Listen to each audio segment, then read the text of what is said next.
Donc, Le goût des myrtilles, c'est l'histoire de deux personnes assez âgées, très âgées même, qui une fois par an se retrouvent, elles se sont connues par le passé, se retrouvent pour ce qu'on suppose être un pique-nique. Et donc elles vont célébrer un événement qui est un prétexte pour elles à se retrouver. Et on sent qu'elles se sont aimées par le passé, qu'elles s'aiment encore, qu'elles sont attirées l'un par l'autre. Et donc que cette excursion qui est un pique-nique est aussi prétexte à se retrouver et à se redécouvrir. Et en fait, on se rend compte qu'elles sont tellement vieilles que c'est sans doute la dernière fois. Et donc, elles partent pique-niquer dans la forêt et elles se perdent. Et puis, on se demande en fait si elles le font exprès ou pas. Le problème, c'est qu'elles se perdent l'un l'autre.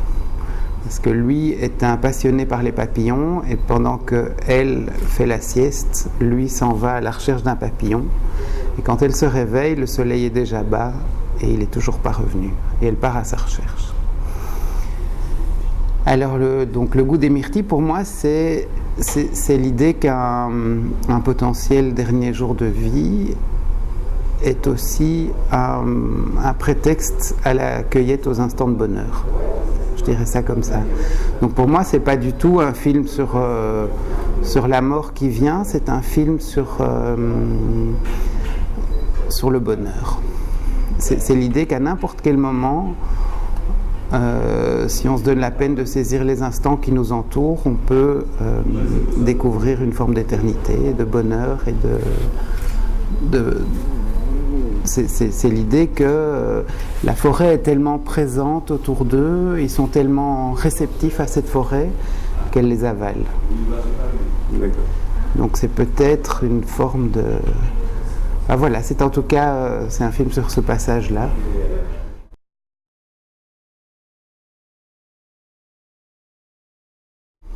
La forêt est un personnage en soi. Une métaphore de la vie aussi, non? On peut pas le considérer comme... Leur parcours dans le film est peut-être une métaphore de la vie, de leur vie. C'est à travers cette journée de ce couple, c'est aussi la vie de ce couple qui se déroule là à l'envers en fait. C'est comme si on allait vers cet instant de passion qui les a réunis au départ, mais là on fait l'inverse. On passe par les disputes, on passe par ce qui les a séparés. Mais alors la forêt elle-même est un personnage, elle est à des moments maternels, à des moments sexuels, elle a une multitude d'expressions, elle est par moments en putréfaction, elle est... elle regorge de vie de toutes parts, mais alors oui, le film est une métaphore, une métamorphose. Après, je pense que le film est surtout un prétexte à entrer profondément dans des strates de soi-même, dans des dimensions de soi, puis c'est de la poésie, donc on y met ce qu'on veut. Le fait que Michel Piccoli suive un papillon, c'est aussi quelque chose justement par rapport à la métamorphose qui... Le papillon représente quand même, avec la chrysalide et la métamorphose, c'est aussi une... C'est des passages, bien sûr, c'est des étapes. Et je pense que donc, alors les interprètes, Natacha Parry et Michel Piccoli, qui sont pour moi deux immenses acteurs. Et je les avais vus en 2005 jouer sur une pièce de Peter Brook. Je me suis dit, tiens... Je commençais à penser à ce film et je me suis dit, tiens, c'est le premier beau couple. Elle a quelque chose de très mince, de très terrestre, et lui de beaucoup plus massif et en même temps de beaucoup plus rêveur. Et donc c'était un peu un couple à la... Michel Piccoli énigmatique, oui. Mais il y a un côté Laurel et Hardy dans l'opposition des deux, ce qui est très bien pour un couple évidemment. C'est comme ça qu'on fait les beaux couples de cinéma, je crois. Qui est une opposition. Qui est une forte opposition, oui, parce qu'alors oui, évidemment, puisque le cinéma se nourrit de conflits. Et pour moi, c'était aussi l'idée qu'une opposition importante dans le film est qu'elle est un peu la gardienne des souvenirs. Et elle a gardé la maison du passé, elle a gardé le souvenir d'un enfant perdu. Ouais. Et quelque part, lui a fait table rase, a continué sa vie, parce qu'on ne peut pas s'embarrasser tout le temps de ses souvenirs pour avancer. Et je pense que les deux se tiennent. Simplement, qu'est-ce qu'on fait de tous ces objets qui nous encombrent, d'autant que de tous ces objets au sens large, les souvenirs, d'autant que quelque part, avancer, c'est aussi se dépouiller dans ce cas-là, parce qu'ils vont inévitablement vers la mort, et inévitablement ils doivent, tout en résistant, ils doivent se délester des objets qui les entourent. Matériel. Et même lui qui semble plus aérien a du mal à se défaire de sa caméra, et c'est la forêt qui choisit de la laisser tomber dans une chute, et donc, enfin voilà, à un moment donné... plein d'opposition. Ouais. Donc petit à petit, ils vont vers une forme de dépouillement. De sérénité. Mais de retour sur eux-mêmes alors aussi, et en eux-mêmes. Et l'introspection. Voilà, alors elle ne le retrouvant pas au sens pratique du terme, le retrouve autrement, trouve une manière d'aller le retrouver.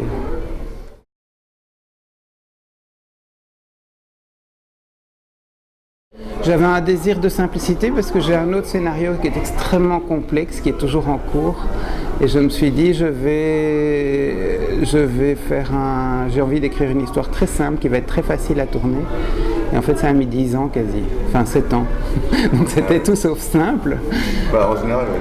Comme toujours. C'est que c'est très compliqué. Voilà, exactement. Et c'est évident que chaque plan répond à un autre, que c'est un peu tous des tableaux qui s'accrochent. C'est une structure extrêmement particulière. Je ne pense pas qu'il y en ait beaucoup. La monteuse, qui est la monteuse aussi des Frères Dardenne, par exemple, me disait qu'un film comme ça, elle n'en montrait pas beaucoup dans sa vie. Elle n'a pas l'impression qu'elle en montrait 3. Parce qu'il est tellement... il ne fonctionne pas sur la structure narrative normale, évidemment. Il fonctionne comme un poème. Et donc, c'est toutes des espèces d'entités qui se goupillent ensemble. On a toujours... Voilà. Et bizarrement, j'ai eu cette idée en regardant un documentaire sur la vie d'Ozu. Et en fait, donc c'était genre 23h tard le soir, et puis je vois ce truc, et je trouvais qu'il avait eu, donc on parlait un peu de ses films, mais que par petits extraits, et qu'en fait il avait démarré avec des rêves de films américains, d'actrices avec des longues robes, de gangsters, de tout le bazar, des grands mouvements de caméra, des trucs super compliqués à la Wells. Et puis petit à petit, au fur et à mesure de sa vie, il a simplifié, il a mis la caméra à hauteur des personnages, il a fait des plans fixes. Et puis il a carrément même plus mis les personnages dans le plan, il faisait fumer la tasse de thé, et puis il y avait même plus l'ombre du personnage, une voix off très discret. Et donc il y avait vraiment comme un trajet bouddhiste qui me plaisait bien. Et je me suis dit, j'ai vu ça, je me suis dit, ah oui, de la simplicité. Et hop. Enfin, ceci dit, c'est marrant parce que le film précédent, je me suis dit, comme j'ai aucune expérience, que je ne sais pas filmer, que je n'ai pas fait d'école, enfin, j'avais fait des cours et des docus, mais je me suis dit, quand même, un long métrage, c'est tout un bordel. Donc, autant faire tous des plans fixes. Et donc, j'ai fait un film avec pas mal de plans fixes. Film qui était allé à Cannes, etc., qui a pas mal tourné. Et ici, je me suis dit quand même, tout en étant inspiré par Ozu, je vais faire bouger cette caméra. Parce que pour moi, elle doit être organique comme je veux que le soit le film. Donc je voulais pas que ce soit un film sentimental, je voulais que ce soit un film sensoriel, en fait. Je voulais que Et puis mon grand désir était pour que le spectateur le voie non pas comme une histoire de plus qui va le distraire, le sortir de son ordinaire, ce qui est très bien aussi, mais je voulais que ce soit... Enfin, moi, ce que j'aime le plus quand je vais au cinéma, c'est des films que je reçois comme des expériences, des films qui me bouleversent, qui me transforment,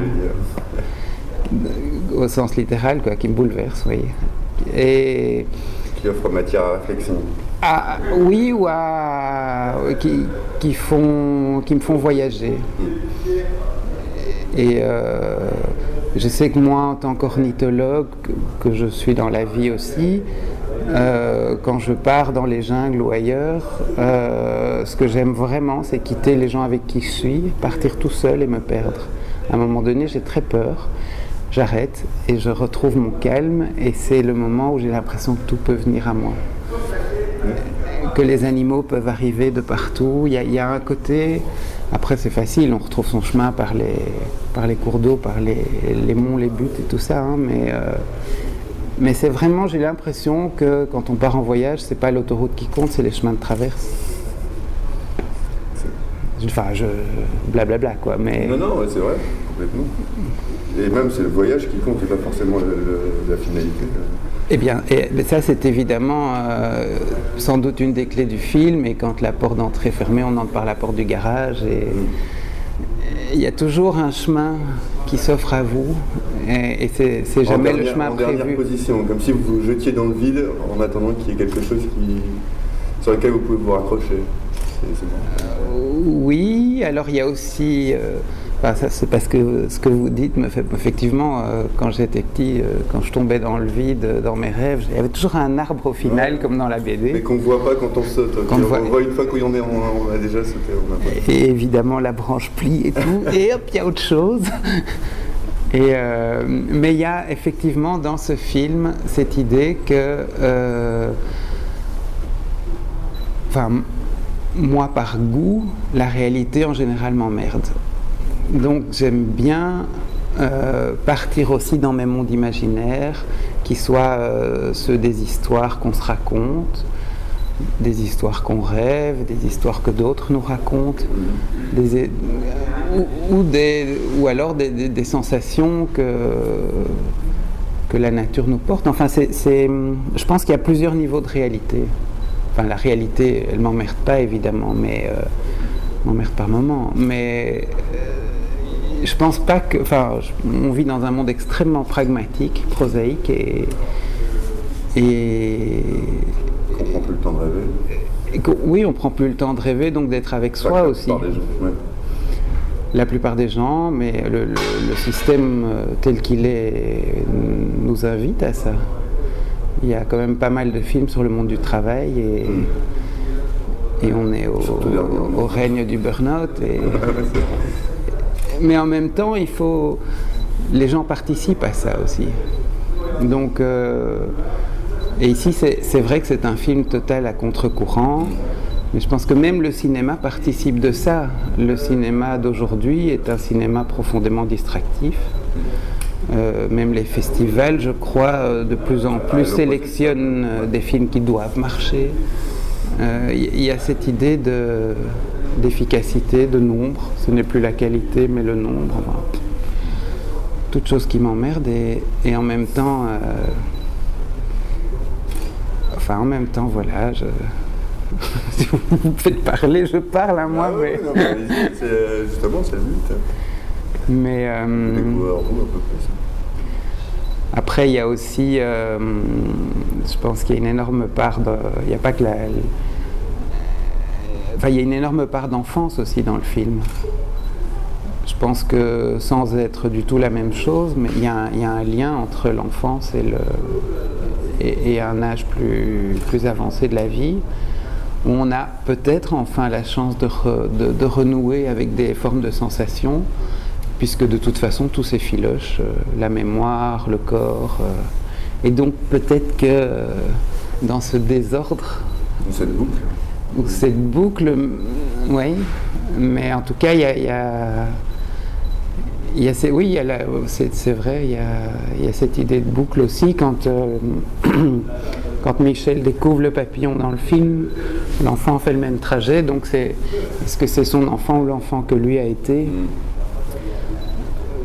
Après, ce que moi j'aime bien en tant que metteur en scène, c'est laisser du choix au spectateur. Donc c'est comme pour la monteuse et moi, c'était autant de pistes qu'on voulait ouvertes. Alors pour certains, il meurt à tel endroit, pour d'autres, il est juste sonné et puis il reprend son voyage. Et donc il se retrouve dans un défilé rocheux, mais qui peut être une extension de son cerveau aussi. Et genre de grade de lecture. Mais ça marche aussi dans la réalité. Et dans ce défilé rocheux, il fait des rencontres étranges.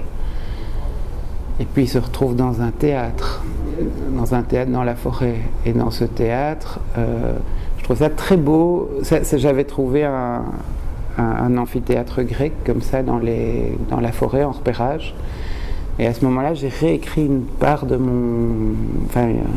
séquence où Michel essayait de tuer un enfant qu'il a rencontré juste avant, qui est l'enfant qu'il a été, sa part d'enfance. Parce que comme il fait un voyage vers la mort, la chose la plus compliquée, à mon avis, pour un comédien à zigouiller, c'est sa part d'enfance. Et c'est impossible. Et donc il essaye de faire mourir cet enfant, ils ont un jeu, il meurt maintenant, couche-toi, les bras. Et puis l'enfant met ses bras derrière son dos, et puis finalement il dit alors mais tu ne sais pas mourir. Et il y a une scène extraordinaire pour moi où il essaye de tuer en vain cet enfant, et j'avais dit à Michel, voilà, ça va être une impro, tu vas passer par de l'amusement, du rire, de la folie, du désespoir, une immense tristesse. Et il dit oulala. Et puis je dis bah tu voulais une surprise, la voilà. Et j'avais dit à 2-3 personnes, vous allez voir, ça va être une des plus belles impros qu'il a fait dans sa vie. Et Michel, c'est le roi de l'impro. C'est vraiment Natacha aussi en parlait comme ça. Quand elle l'avait fait découvrir à Peter Brook, elle a dit écoute, parce qu'il est entré dans cette troupe 30 ans plus tôt ou 20 ans plus tôt, j'ai jamais vu un improvisateur pareil. Et c'est vrai qu'il arrive dans les scènes sans avoir trop préparé, parce qu'il a envie justement de garder cette part de spontanéité. Et donc il a fait ce truc, et il était épuisé après. Et d'habitude, les gens, après une impro de 1 minute et demie, ils sont lessivés, et il n'y a plus rien de bon qui sort. Et lui, il a tenu 5 minutes, il est passé par tous les états que je lui avais demandé. Et il était avec les yeux injectés de sang, il bavait d'écume, il était complètement... c'était incroyable. Et effectivement, l'équipe était là, un peu larmes aux yeux. Donc après... Vous saviez qu'il y avait quelque chose qui était passé? Ah oui, ça c'était d'une évidence. Et puis donc je suis allé près de Michel et j'ai dit bon, on l'a refait. Et alors il a rigolé. Lui aussi il savait que quelque chose s'était passé. Et donc... C'était une évidence de travailler avec Michel Piccoli pour vous, ou vous aviez vu Non, c'était pas une évidence. C'était une évidence que j'avais envie au départ. Mais j'avais, donc suite à cette pièce où je les avais vus tous les deux, je suis allé à Paris pour le rencontrer. Il présentait un film qu'il avait réalisé, son 3e film, qui était magnifique, qui s'appelle « C'est peut-être pas tout à fait la vie dont j'aurais rêvé ». Et donc voilà, il était là avec tous des gens, le film était vraiment beau, et puis moi j'ai attendu que tout le monde s'en aille, et je l'ai trouvé tellement intimidant que je lui ai juste serré la main, je lui ai rien donné du tout comme scénario ni quoi que ce soit. Et puis je suis parti. Et puis je me suis dit non, il est trop intimidant, et puis ce n'est que quelques années plus tard que je lui ai envoyé le scénario. Et puis je suis parti justement en voyage, et quand je suis revenu, j'avais 3 lettres de lui. Où êtes-vous? Que faites-vous? Pourquoi ne nous rencontrons-nous pas? Je veux voir le film précédent que vous avez fait. Il l'a vu, il a adoré, et puis on s'est rencontrés, on est partis ensemble. Voilà. évident. Alors que vous n'aviez pas de contact particulier avec lui, c'était vraiment comme ça. Et c'est quelqu'un comme ça qui a à l'inverse de beaucoup d'acteurs, c'est quelqu'un qui refuse le principe des agents. Ouais. C'est quelqu'un qui est... il a un côté très à gauche aussi, hein, donc... et il choisit ses films, évidemment. Je ne suis pas sûr que je l'ai jamais vu... j'ai jamais vu de mauvais film de lui ou un film où il jouait mal, jamais. Donc c'est quelqu'un qui jamais ne s'est trompé. C'est étonnant quand même. Et il a souvent pris des films de jeunes réalisateurs aussi. Et je ne suis pas sûr qu'il y ait beaucoup d'exemples comme ça, que ce soit en France, en Europe, dans le monde. C'est vraiment... Et alors je lui demandais mais comment ça se fait, parce qu'on est vraiment devenus amis, et il me disait mais tu sais aussi je m'arrangeais pour quand j'aimais un réalisateur le faire savoir par d'autres gens, jamais directement, et finalement la personne voilà, les choses se mettaient. Et il dit évidemment il y a une part de chance quoi, mais donc voilà. Des brides comme ça. Oui, il faisait savoir que d'une manière ou d'une autre, soit il avait aimé le film, soit et c'est quelqu'un de très pudique et de très délicat, donc il n'est pas il va pas dire les choses droitement. Ouais. De manière frontale. Oui, Félin. Il a une pudeur des sentiments en tout cas. Il a une impudeur, un côté extrêmement provocateur à plein niveau et dans plein de films. C'est une de ses dimensions évidemment, mais il a une grande pudeur des sentiments. Je dirais ça.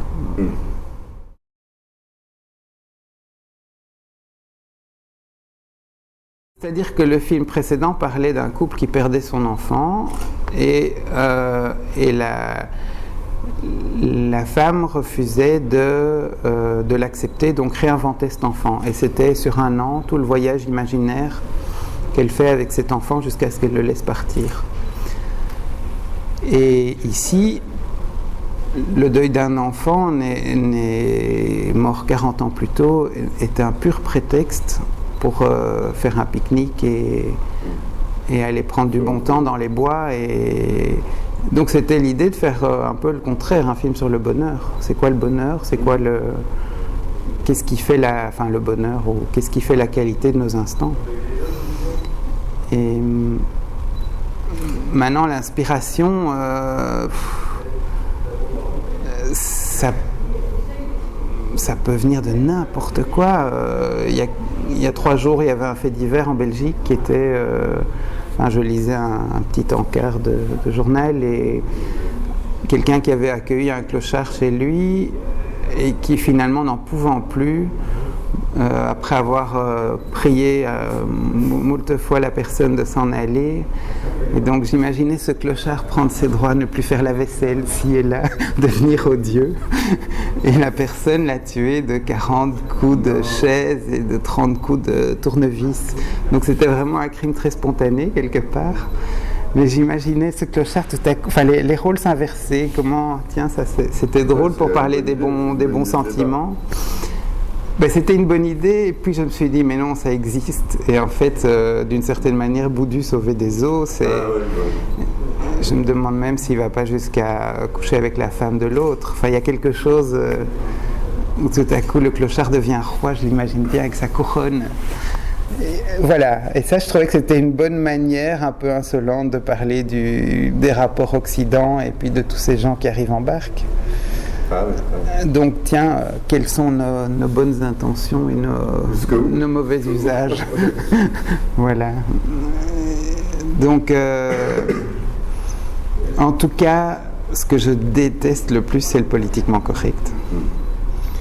Donc peut-être c'est aussi un truc qui a attiré Michel dans la lecture du scénario, parce que lui, je sais qu'il m'a dit, il y a un truc que je ne supporte pas, c'est la psychologie.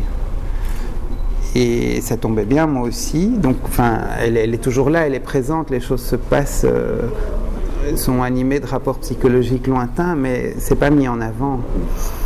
Or, le cinéma actuel, qu'il soit français ou américain, n'est que psychologie.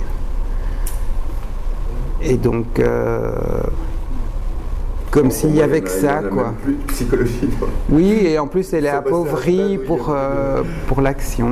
Mais bon, voilà. Mais moi, j'aime bien l'action. J'aime bien certaines psychologies quand elles sont bien. C'est bien la finalité du film. Mais il me manque quelque chose. Je me dis, on passe à côté de choses beaucoup plus essentielles, beaucoup plus sensorielles, beaucoup plus. Même de réflexion par rapport au monde qui nous entoure, par rapport à nous-mêmes. Enfin, ce que vous disiez tout à l'heure, c'est quand même un peu plus important que les suites de scènes d'action. Oui, enfin de toute façon, c'est d'une évidence qu'on est dans un monde malade. Il suffit de se balader sur la digue ici. Ah bon, si vous avez vu. Je vois que des gens qui sont abandonnés à eux-mêmes, à leur souffrance, à leur surcharge pondérale, à leur... Il y a comme un délitement comme ça. Oui, alors enfin, en même temps, moi, ça me touche beaucoup. Je trouve que c'est des beaux endroits, parce que c'est des endroits où tout à coup... Enfin, voilà, comment je trouve mon inspiration, j'écoutais les gens en prenant mon petit déjeuner à l'hôtel ce matin. À chaque table, il y avait une vie, quoi. Dans la vie de tous les jours. Il y avait des rapports humains, il y avait des gens qui ont toujours la bonne humeur et d'autres qui s'autorisent tout le temps à râler. Et je me dis, mais comment fait-elle pour avoir tout le temps ce sourire avec cet emmerdeur et plein de choses, voilà. Pourquoi certains prennent des rôles et des attitudes et des belles observations, voilà. Après, moi, je suis un contemplatif aussi, donc je puise mes trucs dans la nature, dans l'ornithologie, j'aime les papillons, donc j'observe les différentes espèces.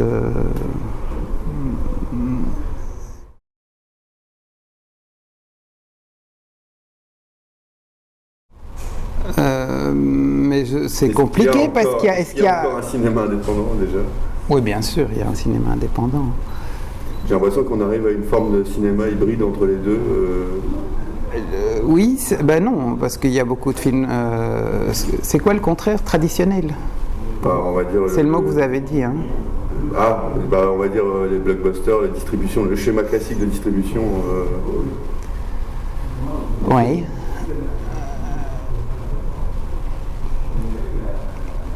Je suis bien embêté parce que je ne pratique pas ce cinéma-là. Que dans mon premier film, pour moi, que les acteurs soient connus ou pas connus, déjà, ça m'est complètement égal. Si j'ai choisi Michel, c'est parce que j'aime profondément ce qu'il fait. Mais dans le film précédent, on voulait m'imposer Adjani, j'ai dit non, je veux faire le film avec ma compagne que j'avais dirigée au théâtre et donc j'ai perdu mes producteurs qui eux avaient un contrat avec Adjani. Bon c'est tout, j'ai mis un an à en retrouver d'autres, j'aurais pu ne pas faire le film mais je me dis on n'a qu'une vie donc autant faire ce qu'on veut, après je ferai autre chose, un potager, n'importe. C'est pas plus compliqué que ça pour moi. Mais voilà, moi j'aime cinéma indépendant, c'est quoi ? C'est peut-être faire les films qu'on a envie de faire avec les gens qu'on aime. Sans contrainte. Des contraintes, il y en a toujours, à commencer par un manque de moyens terrible, mais ça se compense en général par un développement imaginaire incroyable. Une créativité.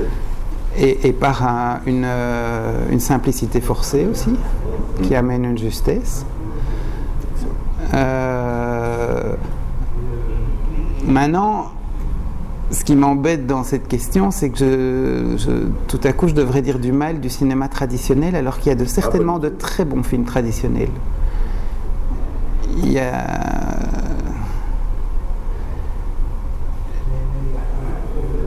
Maintenant, qu'est-ce que j'ai vu de très bon récemment, traditionnel ?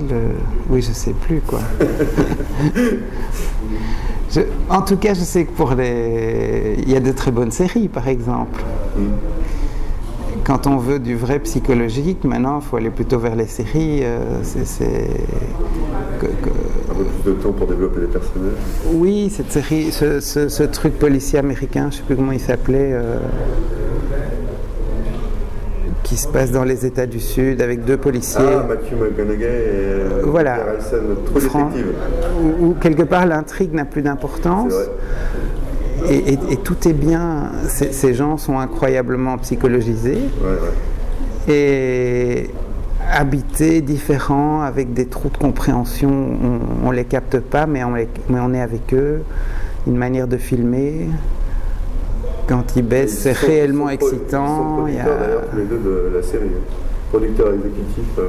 Donc ça veut dire que pour réussir à faire ce qu'ils ont envie de faire jusqu'au bout, il faut devenir producteur. Et donc indépendant un peu. Oui, enfin, peut-être. Après, il y a une volonté aussi de s'affranchir de plein de choses, de la censure, Là, j'ai aidé un ami à écrire son scénario. Des morceaux, je l'ai relus, j'ai corrigé, etc. Et puis, j'avais écrit des scènes de sexe parce qu'il n'arrivait pas. Et puis, il me dit, ah non, ça, on ne peut pas mettre, non. Ça, on n'aura pas de...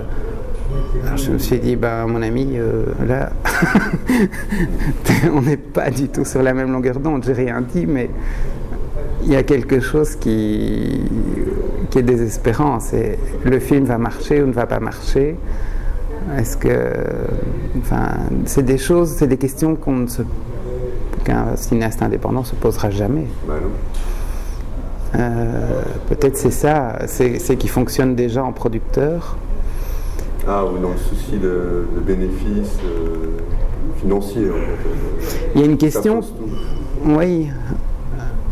À mon avis, il y a une question qui doit être assez complexe pour les réalisateurs, c'est le désir de notoriété. Parce qu'on a envie d'être reconnu.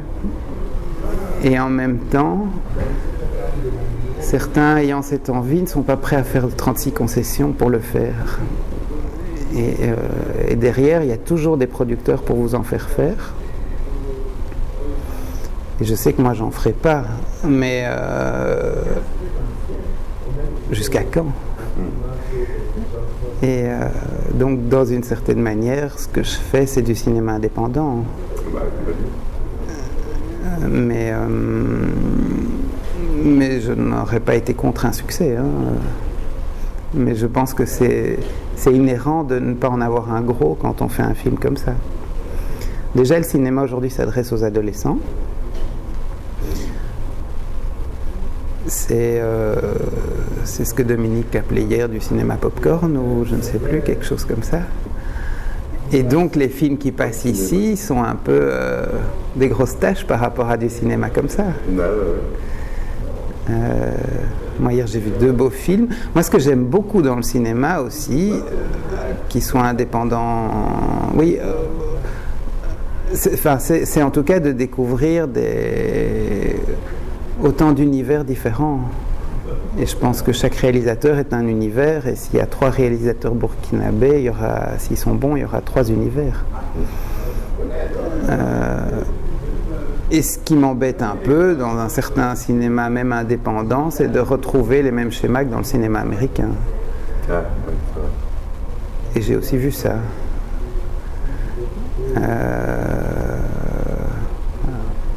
Et ça, l'influence, on peut pas... Ben après, on vient tous de quelque part, il n'y a pas de souci. Mais à un moment donné, c'est bien aussi de s'affranchir et de voir les choses différemment. De les interpréter différemment, de les relater différemment. D'avoir un autre angle de vue du même fait. Oui. Oui. Non, c'est une question très compliquée. C'est quoi? Il faudrait d'abord vraiment définir qu'est-ce que c'est le cinéma indépendant et le cinéma... Première partie. En France, par exemple, j'ai l'impression que le cinéma... qu'il est de bon ton d'être de gauche, d'être ci, d'être là, de penser comme ceci par rapport d'être anti-Sarkozy, d'être très politisé. En Belgique, c'est des choses, ça se passe ailleurs. Et donc ça, c'est pour moi le politiquement correct. C'est tout ce que je déteste. C'est pas ça qui va imprimer la qualité d'un film, c'est le regard de la personne sur les gens qu'il a en face de lui et comment il va les sentir. C'est pas son opinion politique immédiate, c'est pas ça qui fait que c'est un bon ou un mauvais cinéaste. Clint Eastwood, c'est un cinéaste de droite, il a fait de très beaux films et qui sont pas indépendants en plus. Enfin, ou alors qui sont vraiment à la lisière du cinéma très commercial aussi. Donc ça aussi, ça existe. Donc c'est, par exemple, est-ce que l'art est politique? J'en sais rien. Je sais qu'en France, c'est quelque chose qui serait automatiquement contré, mais moi, je sais pas. Vraiment, je dis ça parce que le film suivant que je fais sera très politique, mais en même temps, ça m'emmerde de l'être aussi. Parce que je ne veux pas être rattrapé par une pensée dominante du milieu artistique. Ouais. Et donc, dans tous les cas, j'aime bien penser par moi-même et pas comme le groupe, quoi. Et,